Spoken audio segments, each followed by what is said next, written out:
welcome and thank you everyone for joining. I'm really excited to have Zachary Elwood here with me today. You know, Zachary is a uh, really thoughtful and wise writer about the issue of polarization. And those of you who saw our email to register for this, which is all of you, have seen the images of his books, Diffusing American Anger, and his most recent one, How Contempt Destroys Democracy. And the reason I was so drawn to Zachary's books is because there's just so many overlaps between what we do at Ad Fontes Media and the way that Zachary approaches the concept of polarization. So I want to jump right into the good stuff. I want to talk about objections. Mm, Objections to even framing the issues that we face in our country politically as an issue of polarization. Because I've run into this so much with promoting our work at Ad Fontes as one of the reasons we put out the media bias chart is so folks can see how different other sides' media is for the purposes of understanding others' media consumption and for purposes of understanding why we're so polarized. But the thing I always get as a response is, well, it's not that we're polarized. That's not the problem. The problem is that the other side is just wrong. And if they would just like simply be right and agree with me, we wouldn't we wouldn't be so polarized. all right. I know you get that a lot yourself. What do you say to folks who frame that objection that way? Yeah, and first I just wanted to throw in thanks so much for having me on. It's a big honor, and I'm always humbled when people want to talk to me about it because I haven't been in this space that long, and I mainly see my efforts as trying to draw attention to other people's ideas and research and stuff in a more accessible and easy to understand way. So it always means a lot when people think I did a good job. So thanks for that.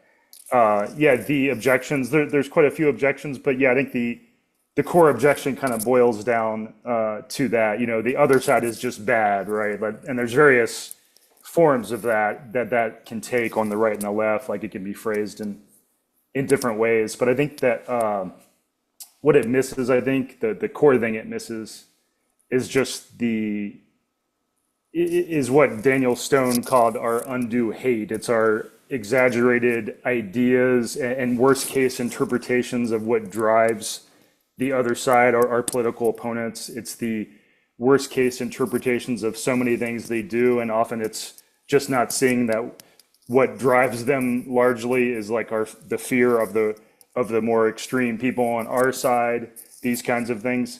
So I think it boils down to the exaggerated fear and contempt and animosity that we have for each other, and seeing that we can vehemently, strongly disagree with each other without bringing in all of this contempt and overstated contempt and fear and such. And when those things enter the equation, they drive the conflict cycle and end up creating the very things that we're scared of and upset by, right? And that's what I focus on a lot, is the way that those negative emotions about each other aren't just about emotions, that those things actually skew people's beliefs and help create the more extreme and divisive and hardened and non-negotiable stances that people have, because a lot of that stuff is driven by, fear and anger and animosity and such.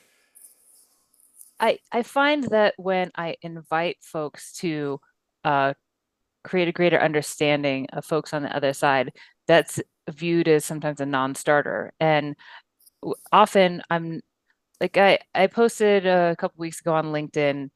Uh, there was I don't even remember what big political event it was, but Trump was convicted of 34 felonies. Big news story, everybody's covering it. And I invited folks to watch, take, 30 minutes, an hour, if they could stand it, to watch the cable news from the side they disagree with most. Mhm. And for the purposes of understanding that other people's media consumption is really different. And I got a lot of like visceral, like, no, I'm not going to do that. And it seemed to come from a couple of things. One, fear that um, fear that I was trying to I was trying to encourage them to adopt the other side's views. There was a lot of resistance to that. Hmm. And uh, so what you talk about, like being afraid of like having a lot of contempt for the other side and like just being like so resistant to that, I think that's one aspect of it. But two, Hmm. people didn't realize I was asking them not to change their opinions. I was asking them to view it just merely to understand Right. what other people are viewing. Hmm. Uh, and the resistance to it. So I was not saying, please abandon all your beliefs and like believe somebody else's beliefs. But people Yeah. thought that I was asking them that.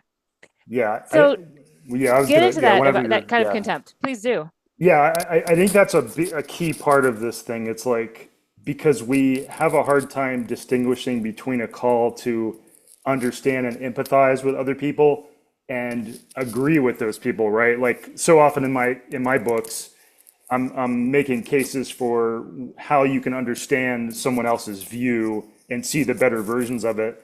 And that can, I think so often we easily conflate that as like I'm defending that view or I have that view. Hmm. But, for so many things we could go through, it's like I understand, I feel like I understand by and large what drives a lot of the narratives on both sides of the political aisle. It doesn't mean I agree with, any particular stance necessarily. It just means I think there's an important thing there about trying our best to understand those better points and not as opposed to so often our instinct is, when we're in conflict is to assume the worst about everything that Hmm. happens, right?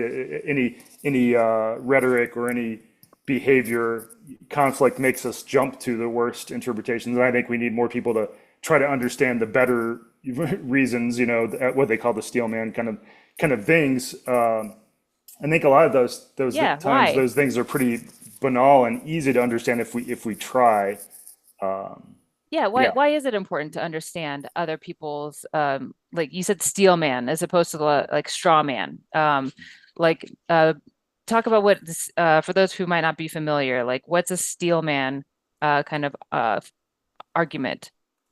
Yeah, the steel man and the straw man thing, the steel man refers to thinking about the strongest versions of, our opponent's arguments versus the straw man is the weakest versions or the often, in practice, it's just the most pessimistic versions of what the other side thinks. But I think, yeah, for people who say, why is that important, right? Like, why if I'm still going to end up disagreeing with them, why is it important? And I think it's important for the reasons just stated because if we see the kind of the deranging nature of toxic conflict and how it makes people it drives people to more extreme and more divisive behaviors. It creates support for more divisive and more extreme and non-negotiable leaders and ideas. If we can see that, then we can see the value of trying to engage for our own sake, even for our own political goals' sake, for trying to engage in more respectful and more honest and true ways, as opposed to the more pessimistic and worst case possible imagining ways of engaging. So I think, and that's another thing I emphasize in my book because I'm trying to make an argument to politically passionate people for why they should want to embrace these ideas, which I think is hugely important for getting, as many of us are politically passionate people, for getting people to embrace these ideas even for their own sake and not just for, the sake of being nice or something, right? Yeah. Right. Let's dive into that. That relates to one of the questions that we have. So the last part of the question is liberals need to agree that the conservative side is right. It's a conservative invitation. It challenges the next revolution will be bloodless if the liberals allow it. That's, I think, paraphrased from something that Kevin Roberts, the chairman, the leader of Heritage Foundation, said on an interview in reference to Project 2025. Um, do liberals need to agree that the conservative side is right? Is that what you're calling for? No, not at all. No, that's not what I or anyone else in this space is calling for. It's Or conversely, that conservatives need to agree that liberals are right. no, yeah. See, that is a common misunderstanding.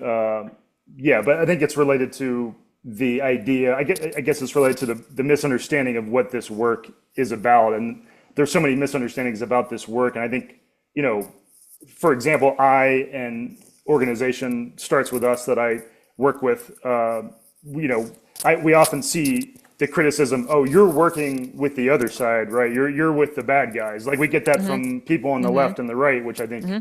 is kind of the fundamental nature of what conflict does to us. Any conflict, people trying to resolve the conflict are seen Mm-hmm. as, you know, the enemy or traitors or what have you. Mm-hmm. And it's just I would say it's just a fundamental misunderstanding because, you know, like I said, we're trying to get people not to avoid disagreement. You know, there's going to be strong disagreement, even strong moral judgment, even anger. Like there's nothing wrong Mm-hmm. with anger, but Mm-hmm. it's being willing to examine what really drives the people, you know, your political opponents. It doesn't mean you can't judge specific leaders or specific people on the other side who Mm-hmm. you see as divisive, as extreme, whatever it may be. But it's trying to understand what drives the support for those people. Or if you Mm-hmm. see, you know, if you think the Mm-hmm. people on the other side are supporting more extreme people, it's being curious about what are the underlying dynamics of the conflict. And I think, you know, obviously these things are really hard to talk about in an off the cuff way. Uh, but that's the things that I and other people try to get across in our work is seeing the underlying pieces of the conflict and how that bubbles up to more Mm-hmm. extreme people, statements, behaviors, and what have you. And then if you can see how that dynamic works, then you'd be interested in tamping down the unnecessary and unreasonable amounts of contempt and fear and these kinds of things. Yeah. Yeah, you talk really specifically about contempt. And you talk early in your book about how contempt and anger are are different things. So it's you didn't say contempt and anger. It's not like you can be angry Mhm. and you can disagree about a position, like really strongly and want to convince somebody about like why you disagree and why you're correct, you know? Mhm. Mhm. But contempt, how contempt destroys democracy. It's about contempt being a thing that undermines you trying to achieve your aims. Mhm. And uh, there's so many places we can go with this, but Mhm. let's move to a concept that you spend a good amount of time on in your book. You've alluded to it a little bit already, but outgroup homogeneity. Yeah, What that's is actually, it? yeah, that's what I was thinking of And when you asked that question because, you know, it's like I'm angry a lot. Like many people are angry about specific things a lot, right? And I might be angry at, you know, things Trump has done or angry at various things. But I think it's very important to distinguish between our feelings, our views of specific people, say it's Trump, Biden, whoever, and our views of our fellow citizens who are willing to support those people or those ideas or whatever. Because, you know, even though I'm very open that I think Trump is a bad, even dangerous leader, but that doesn't, that I can still understand what drives rational and good people to support him. Like that is a key distinction, but I think your point about the outgroup homogeneity thing. So the outgroup homogeneity effect is in research when they show that in conflict or in a situation where there's an in-group and an out-group, we have the tendency to view the out-group as basically being all the same as you know, which means in practice we often view them as being like their worst members, right? And you can find examples like this all over social media very easily. You open up Twitter, you'll see it. It's like all Republicans are, you know, racist and fascist and authoritarian. All liberals are, you know, want to, you know, kill babies after birth or whatever the Antifa extreme communists. Antifa, Yeah. communists, what have you, you Hmm. know, groomers, what have you. Hmm. So there's just this tendency to see the other side as in simplistic ways at the same time seeing our own group as very complex and human and often like much more divided than the other group, which seems like a monolith, right? Hmm. Which makes the other side even more scary because we see them like everything they do is like connecting to other things, and it's this huge scary group, right? You bring Uh, up some quotes in your book uh, from both Democrats and Republicans saying, "Oh, if we could," Democrats saying, "Oh, if we could only get our stuff together like the Republicans, where they just agree with each other and they're all in lockstep," and then basically Republicans saying the exact same thing about Democrats. Right, yeah, that's an interesting phenomenon too. Like when I first encountered that, I was surprised because of this Republican pundit told me behind the scenes, off the record, she's like, the Democrats are just so aligned, the liberals are so aligned. I just wish we could be like them. And other people, when I shared that with liberal people, they're like, what is she talking about? It's obviously the reverse, right? But that's what the outgroup homogeneity effect and similar group dynamics do to us. Hmm. They make the other side seem this completely aligned monolith who's Hmm. all trying to accomplish the same Hmm. thing. But to get back to your point, it's like we need to.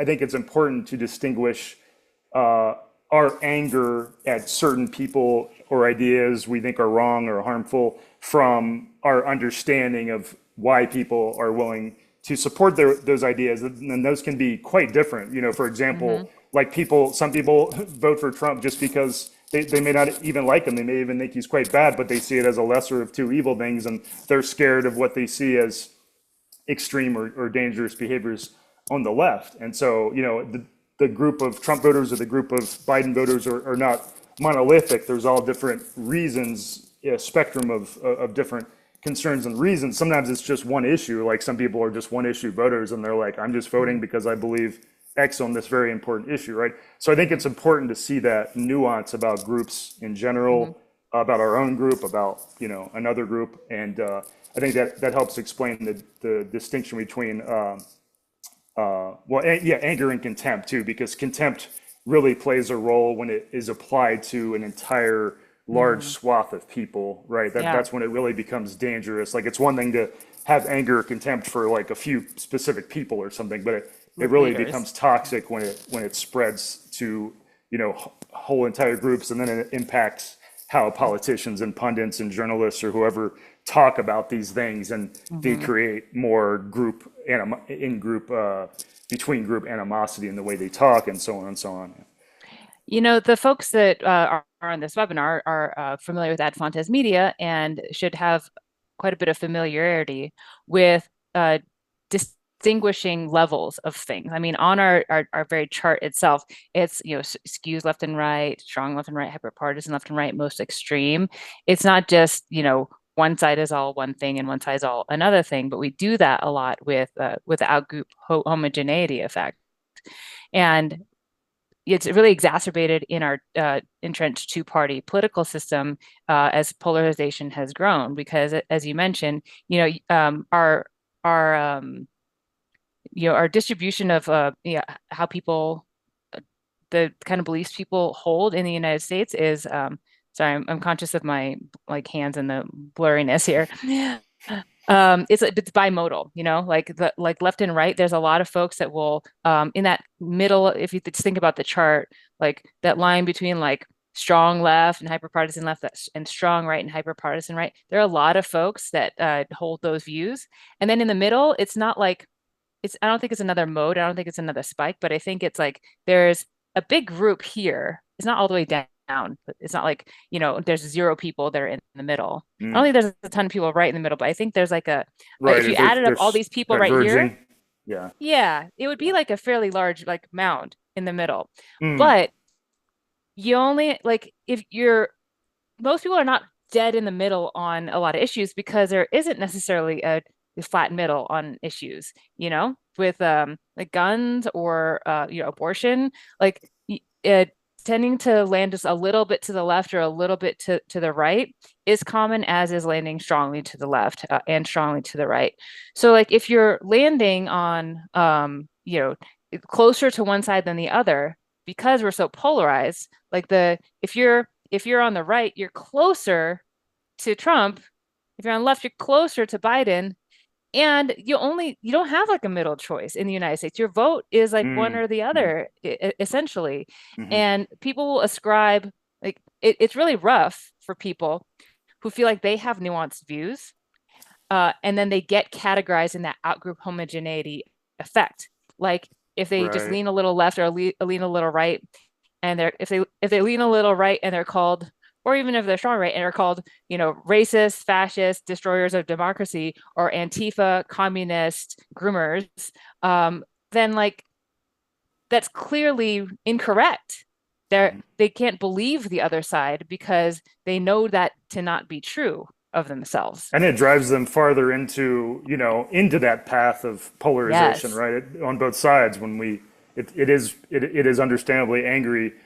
angering to be told what you believe, and that what based on, things that you don't think are applicable, to be told you are X, Y, Z. Hmm. It can just be very deranging in ways that I think I think we're only in the beginning stage of understanding how deranging these various insults that are thrown around can be. I think we'll look back one day and have a better understanding of just how much. Yeah, and there's plenty of research showing, how insults. There's like one study from back in the 60s maybe that was like, insulting people has a boomerang effect of, making you double down on the things you're being insulted for, and these kinds of things. There's just all this human psychology at work Hmm. that drives us deeper into channels. Yeah. Hmm. That so talk about that vicious cycle of more contempt leading causing the very problem that you are fighting against. Yeah, that was a big thing I wanted to focus on for the book, because I think it helps make a scalable argument to people, no matter their political views, of why they should care about these things. And many people have written about the cycle of conflict, how it's well, one person, can't remember his name offhand, but he wrote about the mutual radicalization process of conflict. Right, it creates both sides become increasingly fearful of each other, and the actions that one group may make in defensive ways to what they see as defensive ways to the other side becomes is perceived as the provocations and aggressions to the other side, and vice versa. So things just keep going in this vicious cycle. And I think the thing that's important there is our emotions, our fear and our anger can distort our beliefs, right? Like, for example, no matter what you believe about election distrust or election denial, I think everybody would agree, toxic polarization leads to more and more people distrusting elections. And no matter if you think, one side is worse than the other, what have you, it's just it's a natural progression to uh, find reasons to say like that election is unfair, and that's an outcome of high suspicion, high anger, et cetera, et cetera. And again, even if we think specific people have done bad things on that front, like it's the underlying dynamic is there, the emotions are there, and so that's just an example of how our our emotions can really derange our thinking on all sorts of things, on issues, on just stances on specific events, stances on issues. Another factor there's so many factors there, but I think one factor is when we see the bad guys as believing something, nobody wants to be like the bad guys, so we kind of subconsciously can find our stances shifting in an opposite direction. It's like, well, if Trump voters believe this, then I don't want to be like them, and I want to make a stand against that. So maybe my beliefs will shift a little bit more to the left, and vice versa on the other side.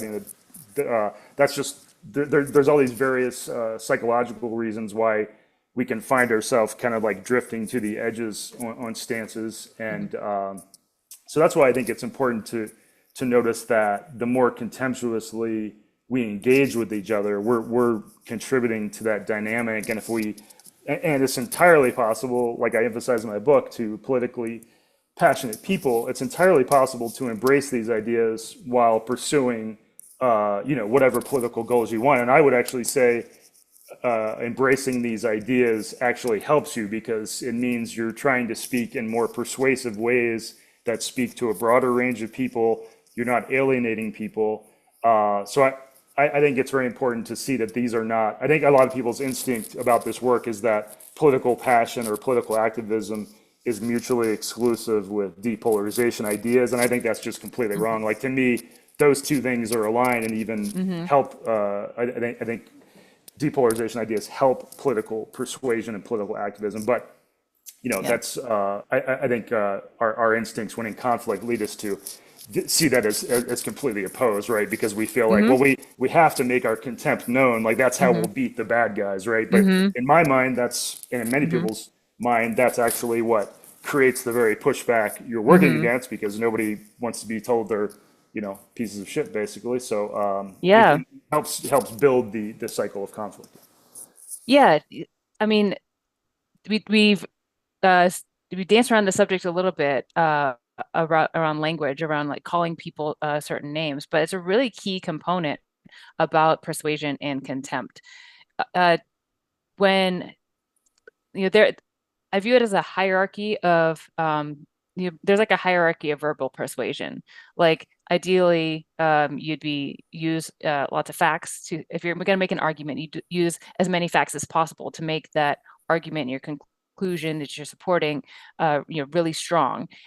You can use the fewer facts you use and the more conclusions you use, the more easily it's categorized as opinion. But on our very chart, there's a line between, there's like a couple of sections. There's the opinion section, okay, and above that is an analysis section, and above that is fact reporting sections. And like the difference between that fact reporting, analysis, and opinion is truly the density of facts to conclusions.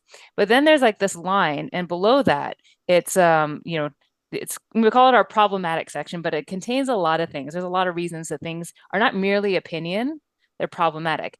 But the biggest thing is dehumanization, insult, and vilifying language. And I really want to dive into those distinctions because, like, what we mean by dehumanizing language is language that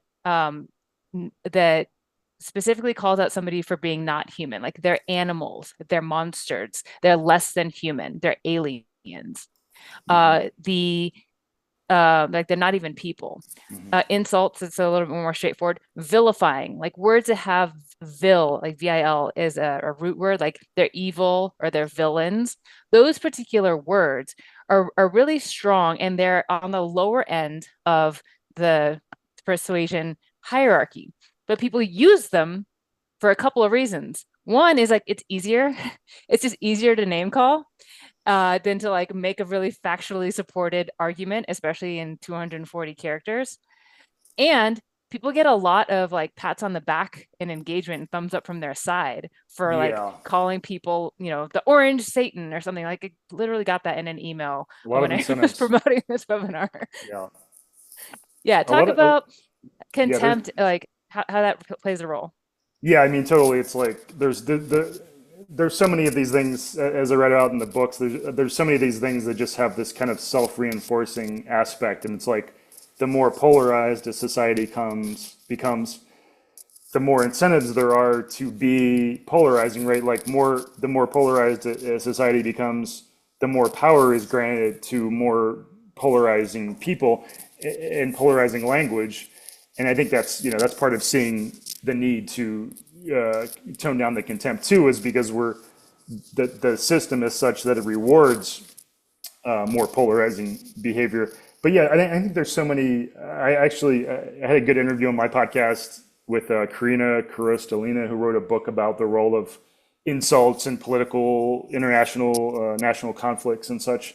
And that was a good talk. And one of her points, or one of the things that stood out to me about that talk was, I'm a big believer in that the internet and social media is a big amplifier of these things, because you think about the internet is a place where it's easy to store and retrieve all sorts of insults. Like there's insults everywhere. It's easy to make insults. It's easy to have our insults viewed, right? It's just, you can think of the internet as like basically an insult creation and amplification place, and like all the insults from the past don't fade from our memory. They're all there for us to dredge up at a moment's notice, right? So I'm a big believer in that. And yeah, I think when it comes to the dehumanizing language, I think often there's these shades of it too. Like there's some less direct things. Like, for example, I was thinking today about the whole like real Americans kind of language on the right. Like, that's an indirectly dehumanizing thing because you're basically saying, well, you're not real Americans. You're almost like not real people because you don't believe what we believe, right? And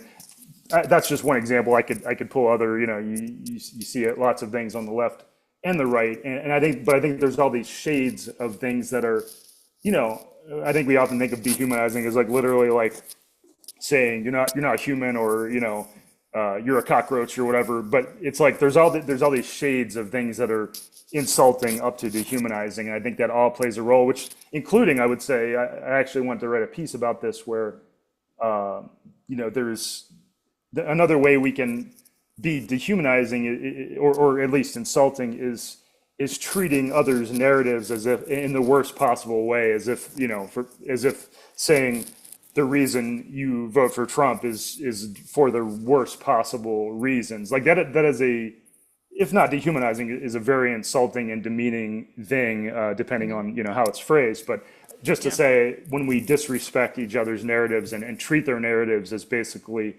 entirely malicious or entirely founded Hmm. on horrible things, that is a that can have a very very insulting and anger producing, understandably anger producing reaction. Yeah. An example you talk about in your book is saying, the reason Trump voters vote for Trump is because they're racist. Now, that's and you gave a counterexample of like, here's examples of other reasons like folks would vote for Trump. Can you talk about that example?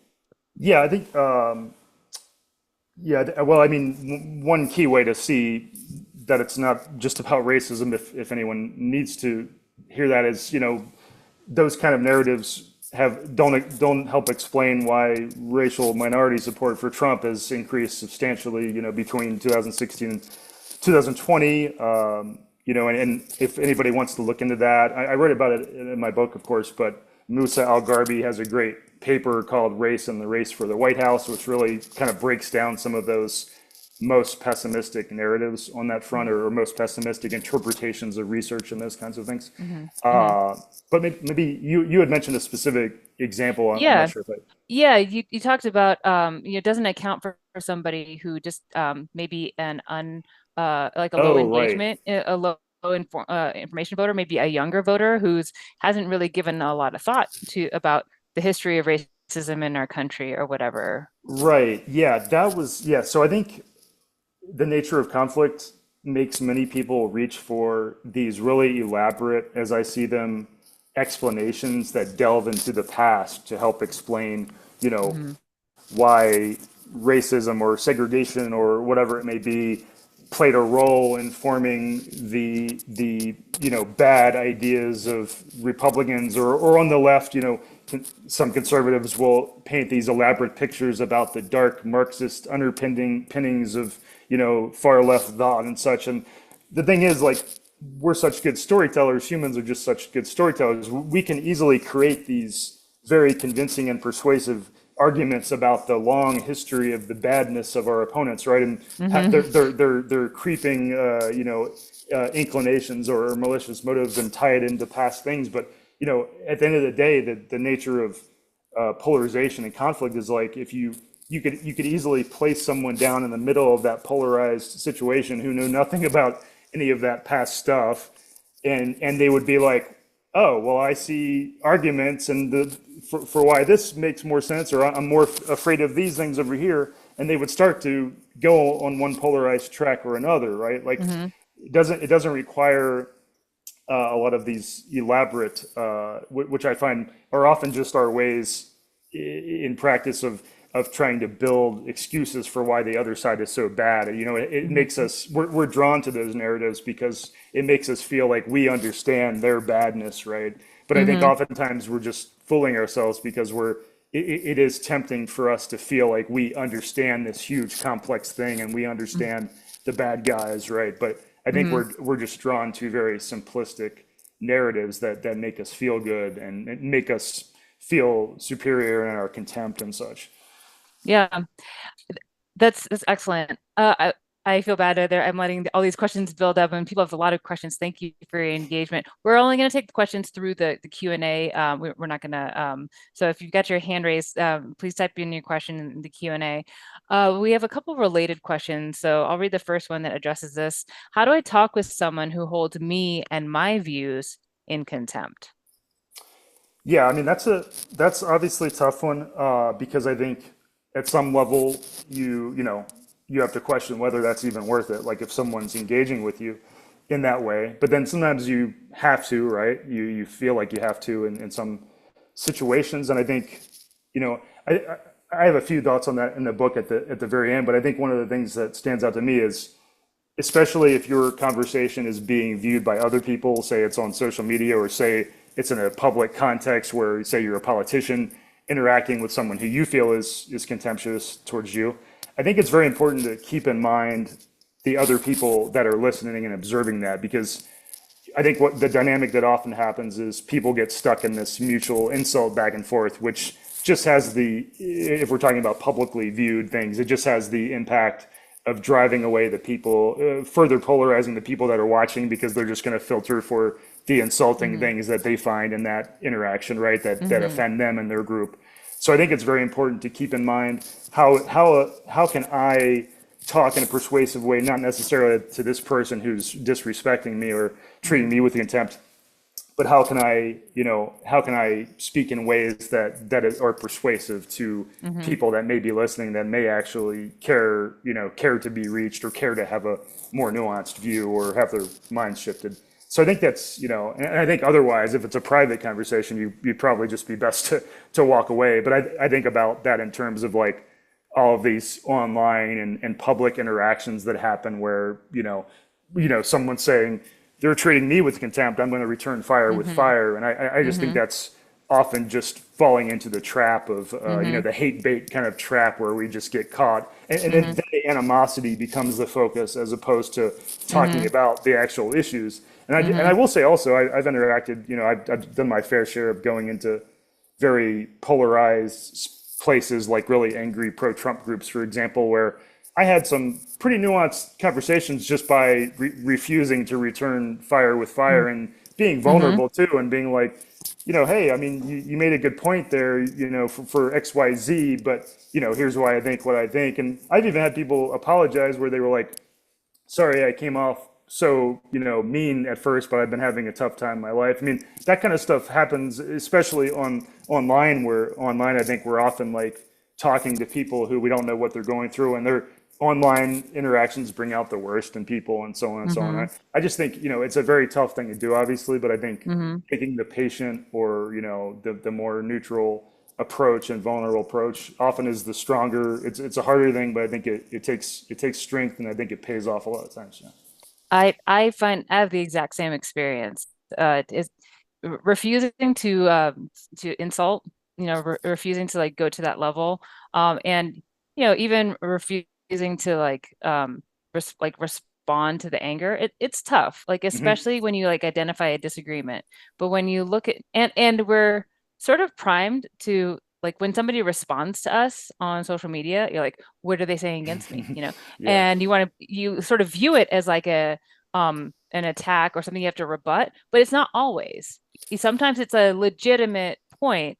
Then if you can slow down and listen to it and then refuse to, it's harder when somebody starts out with an insult, Yeah. or some anger or some contempt towards you, but it really does diffuse it when you say, okay, yeah, I hear that you repeat back their concern and like explain it like using your own words, non-insulting words, and it tones down the rhetoric. I had a great exchange. I do this all the time on social media, and I know you do it all the time on social media. I see it. The tough part is it's you don't get as many pats on the back from people who agree with you than you do if Definitely you're not. like doubling down on the insults. Like that gets a lot more engagement. Yeah. And social media just wires us to be like, ooh, if I say this thing and like a bunch of people like it, that means it's right. I kind of like to go into the echo chamber, like threads where people are like, yeah, high five, I agree with you, and I'm like, actually, this is this is harmful. I I used to get thought, so I used to get so many more shares when I would put out, really good zingers at people, but I don't really do that anymore. yeah. Well, yeah. So tell, I wanted you to share about that. Like, how did you were you weren't always the high-minded, above insults, personality on social Yeah. media that you are today. Tell us about, pre-2016. Yeah, don't go through my old tweets, please. You'll find some doozies. But yeah, I talk about that in the book about in the books about how my path of like when Trump got elected, I was insulting Trump voters, and putting all these righteous screeds online. And then I started getting curious about conflict dynamics and started thinking like, maybe I'm part of the problem. And then that got me curious about like, well, what are the narratives, the angry narratives that people on both sides have, and how did they form, and how did polarization increase over the last few decades? And so yeah, that was kind of my journey into it. And yeah, and I even had the instances of driving away. Insulting and driving away people I knew that I was close to, and these kind of things. Yeah. Yeah. Um, let's pick away at some of these questions. We got just so many great ones. Thank you all. Do you think that extreme polarization causes less politically engaged citizens, more or less in the middle, to further separate themselves from the process? I think it's complex. I think it results in some people tuning out because they're tired, they're exhausted. Some people have called it an exhausted mindset of being exhausted with the fighting and the animosity, and especially for people that don't align as much on, can identify as much with a left or right label, which I think there's a lot of people. The increasing polarization can make people tune out and just not care, which I think is also, for politically passionate people, that's another reason you should not like high contempt and toxic polarization, because it does make a lot of people tune out and makes them less susceptible to listen to your stances on things you care about. But I'd also say, obviously at the same time, it creates a lot of people who are hyper tuned in, right? Like, and I think, and I agreed with Ezra Klein's synopsis at the end of his book, where we pay way too much attention to things we can't control, like national politics. We're like, it's almost like creating a magnifying glass of everyone's attention, focusing on these things that they can't change and can't really affect, and that they're really angry about also. And I think that helps explain a lot of the kind of impotent rage a lot of people feel on such things. And I liked his recommendation of focusing on more local issues, things you can actually change, things you're Hmm. passionate about, and also Hmm. just questioning, like, I feel like a lot of us, especially the more online people, spend a lot of time just venting online, like how many hours are people spending on those things, and are the, I feel like a lot of people think that that's actually accomplishing something, but I think we should question, like, is that accomplishing something, or is that a lot of that stuff just building the contempt and animosity, like, Hmm. and helping create some of the dynamics that we're upset by. So I think it's helpful to question how we spend our time, and consider, Hmm. if I am passionate, if I am angry about things, can I devote my time and effort to something that's like more constructive and useful, like in my community or something like that. Hmm. Things that I can actually feel good about, and feel good that I've actually am actually doing something concrete. Yeah. Yeah, like civic engagement, especially on the like local politics level, or even engaging with people like one to one. Um, I have a few questions about uh, one of the topics, which is, you allude to a difference between like online conversations and in-person conversations, and I think approaching those requires different sets. There's like different circumstances that attend each one of them, and different approaches that can work. We spend so much of our time at Ad Fontes with our analysts, like left, right, and center, like in pods with each other, rating articles. So the each of them will spend 2 hours at a time with people from their political opposites, like discussing political things, and they can do so without contempt. Not just because of training and like practice and like an internal commitment to it, which are really Not just important. because they're getting paid. Yeah.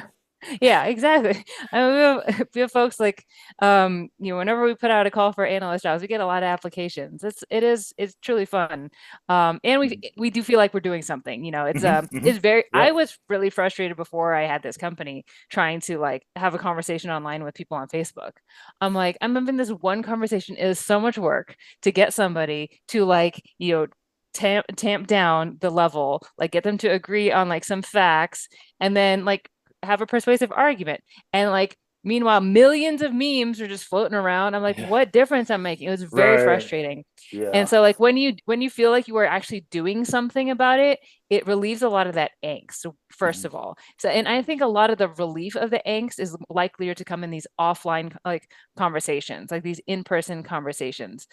So it gets to like one of these common questions that you can have in person, which is how do you like have a discussion with somebody where you don't agree on basic facts? Yeah, that's obviously tough. I think, and first I just want to throw out like I'm a huge fan of your work and also other people like Isaac Saul's Tangle News. I Hmm. think you and Isaac and other people have been examples of people trying to do something concrete to tackle these issues. So I just want to say I think that's great. I think part of the solution is just getting more people to do these various projects and endeavors of various sorts to tackle it. Yeah, not agreeing on basic facts is obviously really hard, which is kind of in some sense, a big part of our divergent narratives in the first place. Like the polarization results in us not agreeing on a lot of basic facts because our narratives are so divergent. I think obviously, there's only so much you can do in those spots, but I do think getting back to the idea that there I'll try, even if you can't agree on some basic facts, can you try to understand how they've come to those views, and can you, even if you can't convince them on specific facts, can you at least, if you're trying to persuade them, trying to have a nuanced argument, can you at least help them see, if you can understand their view, maybe you can help them see what your concerns are. I think a big part of that is even just understanding the basic underlying things that they're concerned about, whether it's, and often they may have real things, not just fake things that those concerns are based on, right? It's not as Hmm. if, like, usually for the most part, people's concerns are not entirely built on false things, even though we often Hmm. see them as like, we'll focus on like, well, they must be idiots, like they believe X, Y, Z, that is Hmm. false. But it's like Hmm. a lot of times they have other things that are real in those areas that their Hmm. concerns are built on, right? So I think Hmm. focusing on as much as you can on the things that you can agree with or can understand Hmm. about their concerns, right? And not Yeah. so much on like, if you can't convince them on X, Y, Z specific facts or something. Yeah. Yeah, when I can think of a couple of examples on the left and the right that maybe have like different factual underpinnings and understandings. Let me give you an example. If people on the right raising concerns about immigration, like too many immigrants coming across the southern border and like crimes committed by those immigrants. Mhm. And I'll find that folks on the left will tend to dismiss those concerns, even though there are some factual underpinnings. And Mhm. like the Mhm. disagreement on the extent of the problem often has a lot to do with the media sources you consume and like how much you think it is a problem. If you know, just MSNBC versus Fox News will present different statistics to users that might be true, but will to MSNBC viewers, it just might not seem like that big of a problem, whereas to Fox viewers, it seems like much of a big problem.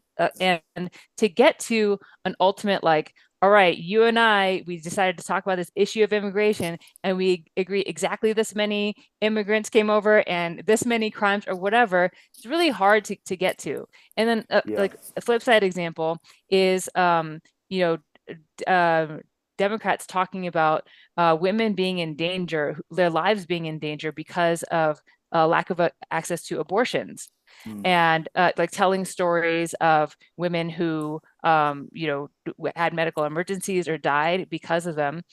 That's the same thing where like folks on the right might dismiss that, like, it doesn't really happen that much. And because like again, the same kind of factual underpinnings of like the rate at which it happens or whatever, it's sort of hard to like, all right, we're going to go sit down, we're going to go do a bunch of research together from like factual sources and find out the exact number. Finding the underlying concern there, like, look, and acknowledging that somebody else has a valid concern. Mhm. Like, yeah, so like don't just dismiss because you don't think it happens that much on one side or the other. Like Right. dismissing those facts can be as big of a problem as like not agreeing on the facts.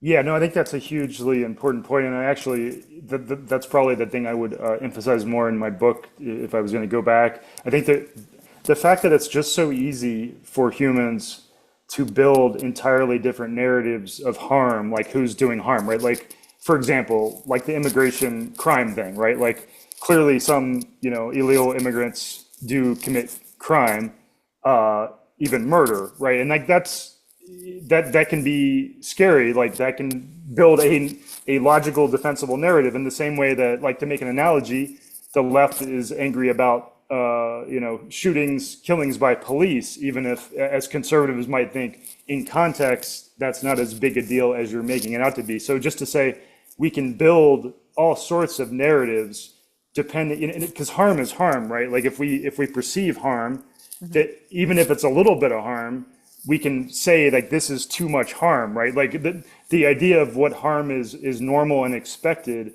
is entirely subjective depending on like where we, oftentimes where we want, where we're kind of our attention is drawn and where our, sometimes even where our allegiances are, what we pay attention to, et cetera. So it's just to say I just think it's very important to see that harm can be, perceptions of harm can be very subjective. And I think like you're saying, it's very good to, for people that want to tone down the contempt, it's acknowledging like, yes, it's possible for liberals to see why the perspective that even one, even a few too many crimes or murders is too much if we believe that those people shouldn't have been in the country in the first place, right? Like that's how they frame it. And like each side has their narratives of why harm is excessive or why it's okay in context, right? Like, Mhm. I think that's very important to see. And it's getting to that central idea, which, I was quoted from Kevin Dorst, who's done some good work in examining the rational ways that we can reach polarized perspectives. And, Mhm. it's not, I think we have a tendency to be like, look at how stupid these people's perspectives are, right? But I like, if we care about reducing contempt, it's worth examining the very rational ways that we can pick and choose information to build Mhm. these narratives. And those narratives aren't, even if we disagree with them, we can see the shreds of rationality in there. Yeah. Mhm. I am gonna take one like a voice question. So Joy Thomas, if you want to get ready, you've been patiently waiting with your hand up. I just want to be cognizant if there's any issues like getting your question into the chat. I know we're not always going to get that question, but I'm going to allow you to talk here in a second if you're there. Joy, you want to go ahead and say your question? I might have left her on mute for too long. Oh, All right. You have to you'd have to unmute Joy. All right. looks like she's unmuted. Oh, there you are, Joy. Oh, We can't hear you. All right. Sorry, I tried. All right. Anne also had her hand up, so I'm gonna Anne, you put in the chat that you're part of Braver Angels, a great organization. Really, Zach and I are both familiar with it. You want to share? Yes, so I just want to give a plug to Braver Angels. It has been Mm-hmm. um so I want to start off by saying I never go on social media just for the reasons that you all have said. I can't find anything that makes me feel good there. So I prefer a face-to-face discussion. And so we have a small group. I'm from Longmont, Colorado. We have a Hey. small group of 8 people. One of the rules is that the group has to be balanced. So there are 4 reds and 4 blues who come. And we give time, we give dedicated time to each person to express their beliefs about whatever topic we've chosen. We're actually, our topic in a couple of weeks is Project 2025. So everybody's encouraged to read it, find something in there that touches them and just bring it forward, not to defend it, not to put it down, just to bring it forward. And then each of us has a chance to comment on that. And so after we make a comment, then when that's limited to, I think I'm going to do 4 minutes, then there'll be 2 minutes of questions from everybody else. So it's safe. There are guardrails on the conversation, and I find it very hopeful and helpful. So that's Yeah, I what do think Yeah. getting involved in Braver Angels or checking out what Starts With Us is doing, or even to pitch my own stuff, buying and promoting my books. If you like my books, that's I think there's all these different ways, but I think checking out Braver Angels, I love what they do. I was going to throw all that stuff in there for people who wanted to know more about what like concrete things they could do. Yeah. right. Mm. Yeah, no, that's excellent. And there, yeah, let's talk about like things we can actually do. I'm gonna uh, turn to that. The one of the big takeaways I have I've gotten from doing this kind of work and engaging with folks is that the kind of work that we're doing is sort of it's not widespread, and it's hard to scale like the conversations where there's like these rules of engagement. Not everybody is an analyst for Ad Fontes Media and has like these really respectful conversations. A lot of the times it's like you going out in the wild, especially with these online conversations, you can feel like you're getting beat up and you're like the only person that's like trying to talk in a sane way. So yes, I let me give the big plug for your books. They're excellent. How Contempt Destroys Democracy, and Diffusing American Anger, on Zach Elwood's website. You can Google it. They're really easy to find. Good reads, and they specifically have a lot of links to other books and academic work in this field. What else do you want to add to close this out? Yeah, I think to me, I see, there's often a debate about whether making systemic changes are the most important thing to reduce toxic polarization, or cultural change, convincing more people of the importance of this. And I focused on convincing, the cultural change aspect, because I think we just need more and more people talking about it, and more demand for it if we're going to change something bigger, right? Because I just think sometimes the systemic change talk, avoids the fact that we are so polarized that probably making systemic changes would be really hard.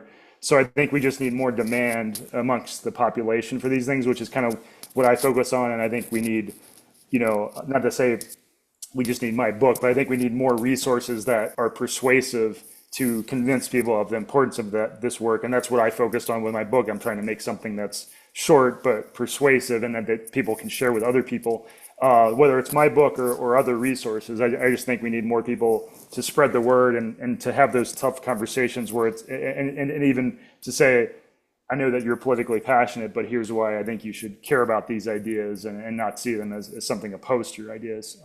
But yeah, I think just spreading the word is important, and hopefully people, if we did spark some curiosity about these ideas for people that were previously skeptical, I just hope that they'll look into it a little bit more, and answer some of the objections. Yeah. I think the crux of this work is really summed up in Martin Luther Jr. King quote that somebody dropped in the chat about how hate cannot drive out hate, only love can do that. That's exactly the point here. So thank you so much for joining. The hour flew by. Really love talking about this with you. Thank you for your work. Thank you for joining us today. And thank you everyone online. We'll see you next time. Thanks, Vanessa. Bye.